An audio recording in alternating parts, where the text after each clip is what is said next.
अस्सलाम वालेकुम स्टूडेंट्स, मैं हूँ biology teacher class 10 myself मोसमन विद डॉक्टर ऑफ फार्मेसी। तो स्टूडेंट्स, आज जो हमने पढ़ना है वो है नेफ्रॉन का स्ट्रक्चर। मतलब इससे पहले मैंने आपको किडनी पढ़ाया है, किडनी का स्ट्रक्चर पढ़ाया, तो आज मैं आपको पढ़ाऊँगी नेफ्रॉन, उसका स्ट्रक्चर।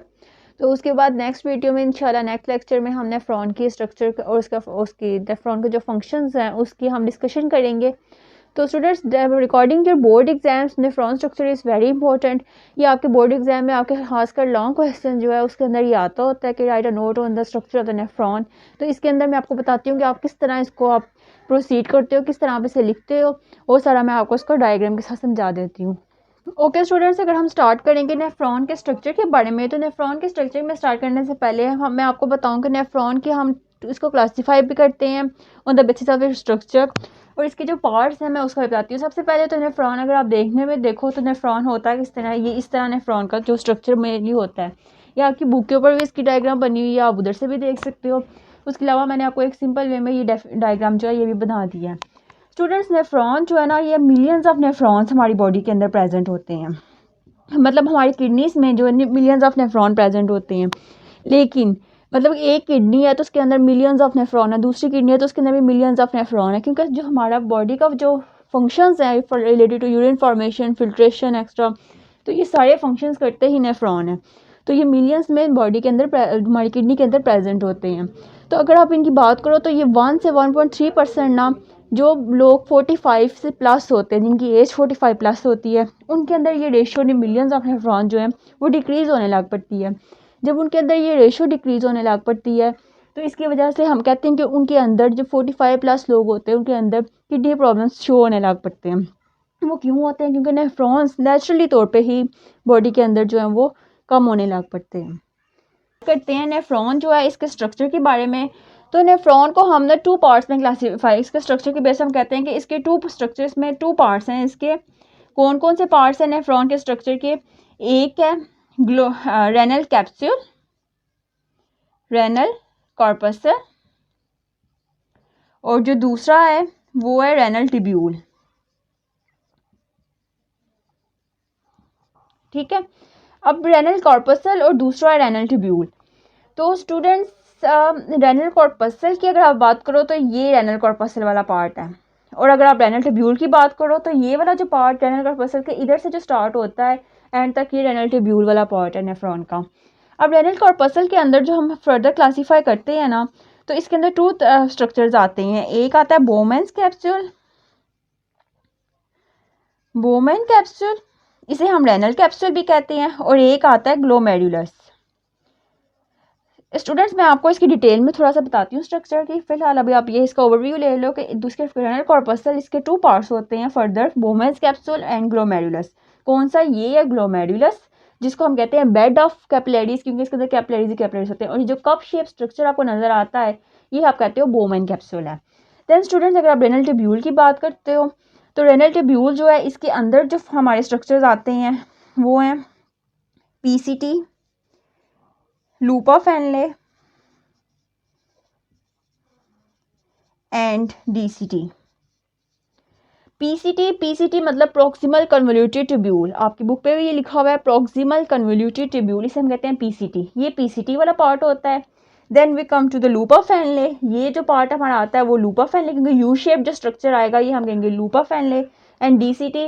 और फिर ये जो कॉइल सा स्ट्रक्चर हमें नजर आता है ये है डीसीटी, यानी कि डिस्टल कन्वोल्यूटेड ट्यूब्यूल। तो स्टूडेंट्स, मैंने आपको इसका ओवरव्यू भी मैं दे दिया। मैं एक एक पार्ट की ज़रा डिस्कस करते हैं हम इसको डिटेल में कि इसका स्ट्रक्चर किस तरह का है।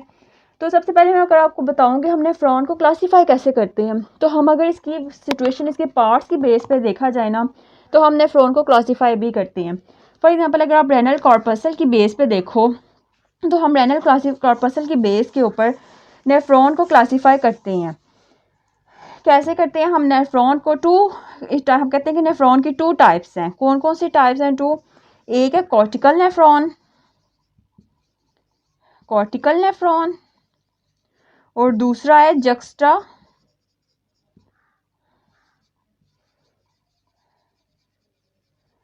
Juxta medullary nephron.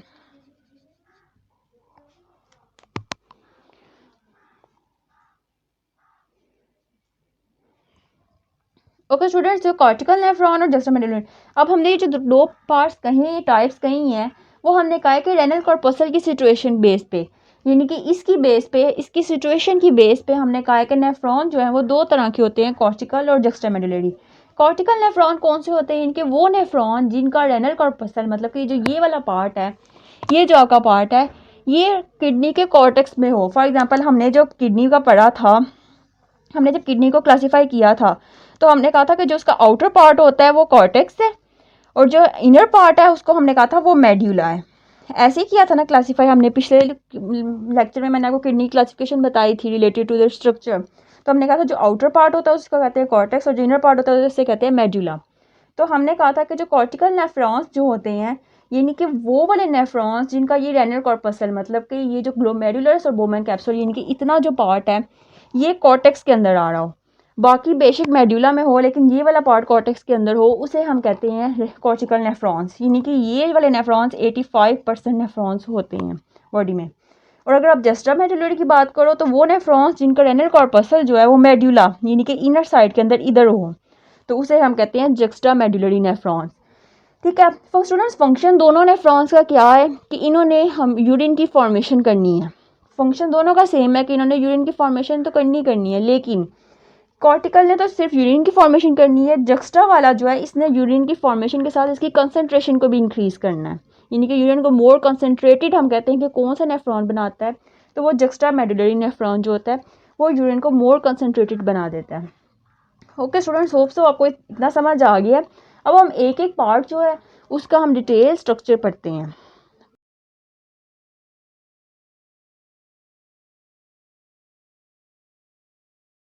स्टूडेंट्स, हम अपना स्ट्रक्चर स्टार्ट करते हैं। नेफ्रॉन को हमने कहा है कि हमने टू बेस पे इसको स्ट्रक्चर को हमने क्लासीफाई किया होता है, रेनल कॉर्पसल और रेनल टिब्यूल। तो इसमें हम अपना पहला स्ट्रक्चर जो है उसको पढ़ते हैं, रेनल कॉर्पसल, यानी कि ये वाला पार्ट रेनल कॉर्पसल इसे कहते हैं। इसका हम डिटेल स्ट्रक्चर अगर हम पढ़ें तो हमें पता है कि ये रेनल कॉर्पसल है। रेनल कॉर्पसल के अंदर दो हमने चीज़ें पढ़ी हैं, एक तो ग्लोमेरुलस और दूसरा बोमेंस कैप्सूल, यानी कि इसके अंदर टू पार्ट्स आते हैं रेनल कॉर्पसल के अंदर, वो है ग्लोमेरुलस और बोमेंस कैप्सूल। तो स्टूडेंट्स अगर हम इसको थोड़ा जूम करके देखें तो ये इस तरह होता है शेप इसकी। ये मैंने आपको इसको माइक्रोस्कोप के अंदर भी अगर आप इसको देखते हो तो ये इसी तरह का आपको नजर आएगा। कैसे कि ये जो ये वाली आर्ट्रियोल होती है इसको हम कहते हैं afferent arteriole, efferent arteriole. Students, this is very important regarding exams. Afferent and efferent arterioles. Efferent arteriole. Then this is the bed of capillaries which is called glomerulus.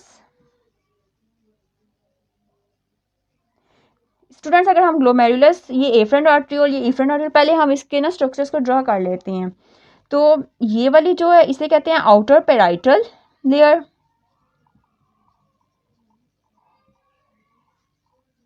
and the inner one is visceral layer.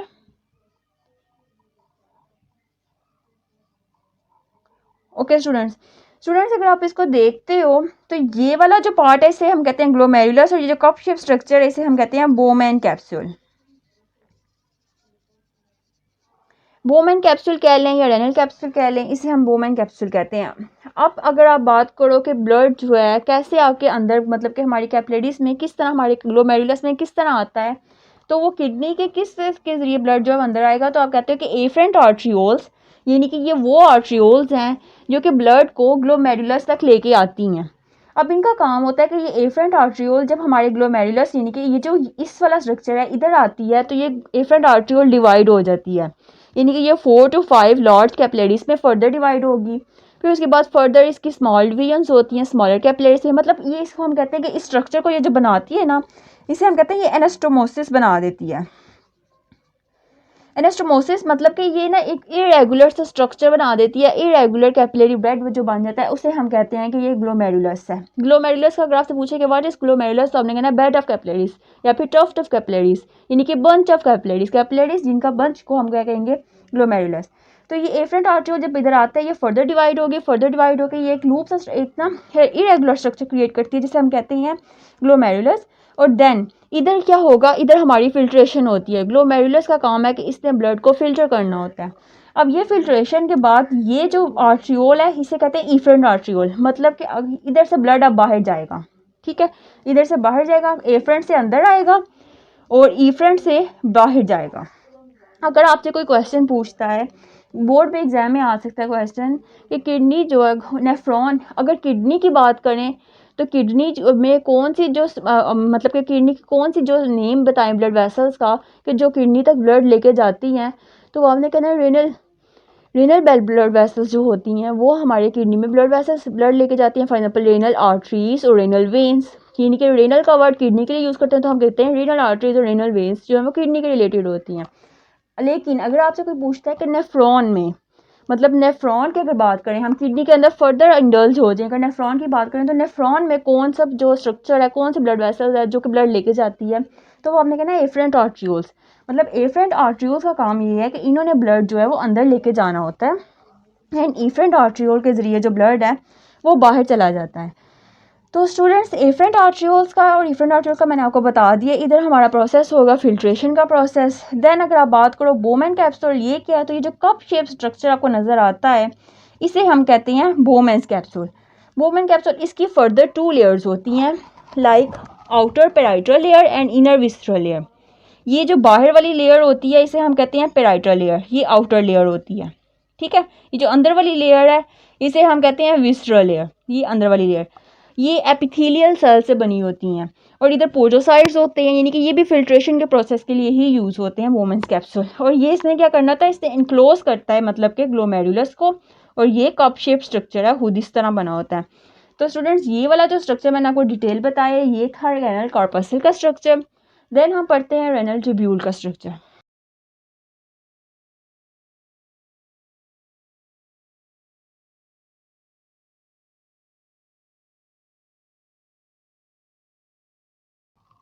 Okay students, अब हम अपना second structure जो पढ़ते हैं वो है renal tubule.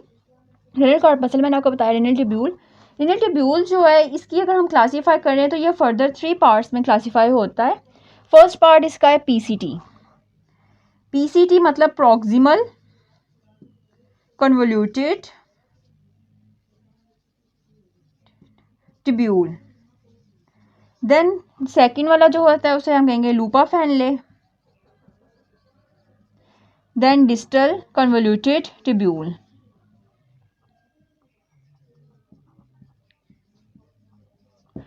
Students ये 3 structures में रेनल ट्यूब्यूल को हम क्लासीफाई करते हैं। अगर आप प्रॉक्सिमल कन्वोल्यूटेड ट्यूब्यूल की बात करो तो ये इस तरह आपको कॉइल सा स्ट्रक्चर नज़र आता है, इतना बड़ा, मतलब इधर इधर तक जो आपको स्ट्रक्चर नज़र आता है वो है प्रॉक्सिमल कन्वोल्यूटेड ट्यूब्यूल। मतलब ये एक आपको ऐसे कॉइल स्ट्रक्चर नज़र आएगा जिसका काम ये है कि उसने फिल्ट्रेशन को इधर से लेके ग्लोमेरुलस से लेके उसने पीसीटी मतलब कि इधर नेक्स्ट पोर्शन तक पहुंचाना होता है। देन अगर आप बात करो लूपा फैनले की, तो लूपा फैनले आपको ये इस तरह नज़र आता है। देन डिस्टल कन्वोल्यूटेड की बात करो तो फिर आपको अगेन कॉइल स्ट्रक्चर जो नजर आता है उसे हम कहते हैं डिस्टल कन्वोल्यूटेड ट्यूब्यूल। से जो प्रॉक्सिमल कन्वोल्यूटेड ट्यूब्यूल है इसका मैंने बताया ये कॉइल सा स्ट्रक्चर है। लूपा फैनले जो है ये फर्दर क्लासीफाई हुआ है 3 पार्ट्स में, like descending limb,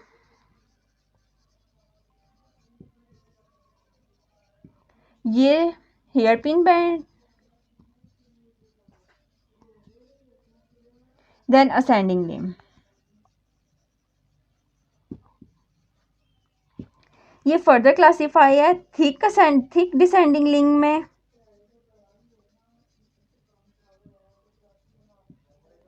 and then thin descending limb.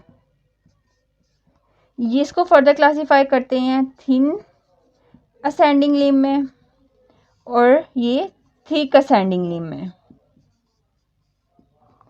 तो स्टूडेंट्स ये मैंने इसकी क्लासिफिकेशन तो आपको बताई है। अगर मैं सबसे पहले बताऊं प्रॉक्सिमल कन्वोल्यूटेड का, तो ये पोर्शन जो है ये हमारे पास आता है प्रॉक्सिमल कन्वोल्यूटेड ट्यूब्यूल, यानी कि ये कॉइल सा स्ट्रक्चर, इसका काम है कि इसे ब्लड इधर से लेना है और फर्दर पार्ट तक पहुंचाना है।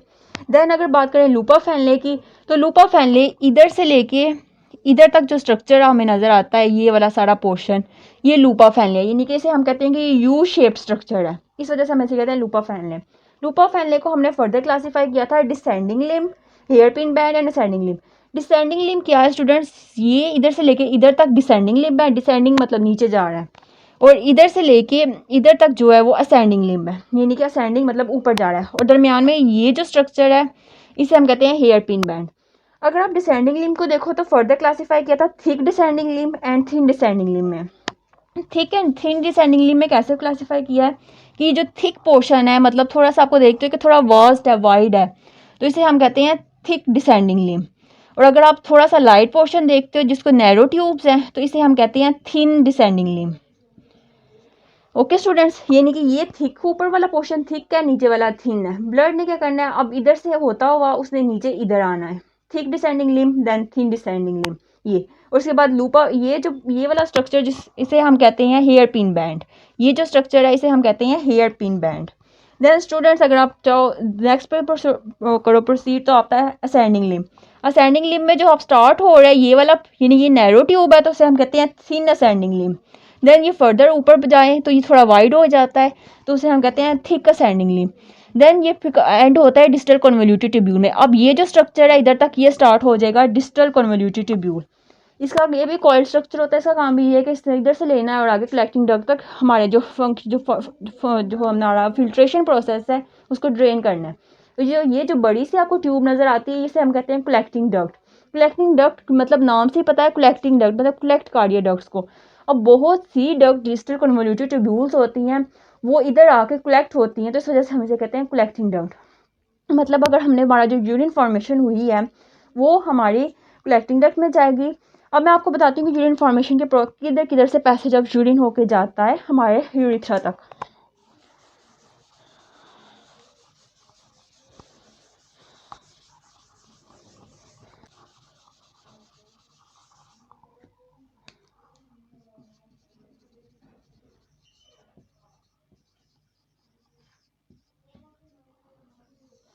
हमारा यूरिन किस तरह ग्लोमेरुलर से लेके collecting duct and then urethra के थ्रू किस तरह आउट होता है। तो अगर आप बात करो पैसेज ऑफ यूरिन की, तो हमने पढ़ा कि ग्लोमेरुलर से होते हुए बोमन कैप्सूल, बोमन से पीसीटी प्रॉक्सिमल कन्वोल्यूटेड ट्यूब्यूल, फिर देन डिसेंडिंग लिम्ब असेंडिंग, और ये फिर असेंडिंग लिम्ब, देन फिर डिस्टल कन्वोल्यूटेड ट्यूब्यूल, और देन फिर कलेक्टिंग डक्ट। अब कलेक्टिंग डक्ट के बाद कलेक्टिंग डक्ट से होते हुए जो हमारा यूरिन है वो जाएगा पेपिलरी डक्ट्स में। कलेक्टिंग डक्ट कहाँ एंड होती हैं, पेपिलरी डक्ट्स के अंदर। पेपिलरी डक्ट से जाएगा माइनर कैलिक्स, माइनर कैलिक्स से major calyx, then major calyx से पेल्विस। पेल्विस हमने पिछली लेक्चर में पढ़ा था रेनल पेल्विस क्या होता है। देन यूरेथ्रा, पेल्विस के थ्रू ही आउट हो जाएगा यूरेटर से, यूरेटर से यूरिनरी ब्लेडर, यूरिनरी ब्लेडर से यूरिथ्रा। तो स्टूडेंट्स ये है फ्लो चार्ट के पैसेज ऑफ यूरिन। यूरिन किस तरह कलेक्टिंग डक्ट से यूरिथ्रा तक पहुंचता है, उसके दरमियान में कौन कौन से स्ट्रक्चर्स आते हैं वो भी सारे मैंने आपको बता दिए हैं। ये था हमारा आज का लेक्चर जिसमें हमने नेफ्रॉन उसका स्ट्रक्चर पढ़ा था। नेक्स्ट लेक्चर में हम नेफ्रॉन का फंक्शन, किडनी का फंक्शन, उसके बारे में डिस्कस करेंगे। होप सो आपको समझ आ गया। रिगार्डिंग बोर्ड एग्जाम्स आपका ये बहुत इंपॉर्टेंट है क्योंकि नेफ्रॉन इसकी लॉन्ग क्वेश्चन में आता है कि नेफ्रॉन का राइट नोडो नेफ्रॉन, तो उसमें आपने ये डायग्राम जो है वो ज़रूर ड्रॉ करनी है। डायग्राम के मार्क्स होते हैं इसके अंदर। देन स्टूडेंट्स आपने जितना मैंने आपको क्लासिफिकेशन इसकी बताई है वो भी आपने लिख देनी है। शॉर्ट क्वेश्चन एमसीक्यूज में भी ये बहुत आता है कि ये ऐसे एमसीक्यू आ जा सकता है कि राइट कि what is the structural and functional unit of kidney. तो अगर structural and functional unit of kidney की बात की जाए तो हम कहते हैं nephrons. Nephrons are the structural and functional unit of kidney. इसके अलावा आपसे ये पूछे इसके पार्ट्स जो हैं इसके बारे में शॉर्ट क्वेश्चन आती है, राइट नोट ऑन डीसीटी और पीसीटी, यानी कि डिस्टल कन्वोल्यूटेड ट्यूब्यूल क्या है, प्रॉक्सिमल कन्वोल्यूटेड ट्यूब्यूल्स क्या हैं, उनको डिफ्रेंशिएट करें। या फिर जो नेफ्रॉन है इसके पार्ट्स कौन से हैं, रेनल कॉर्पस्कल और रेनल ट्यूब्यूल, इस तरह के शॉर्ट क्वेश्चन इसके अंदर से ही आ सकते हैं। होप सो आपको समझ आ गई है। Thank you very much.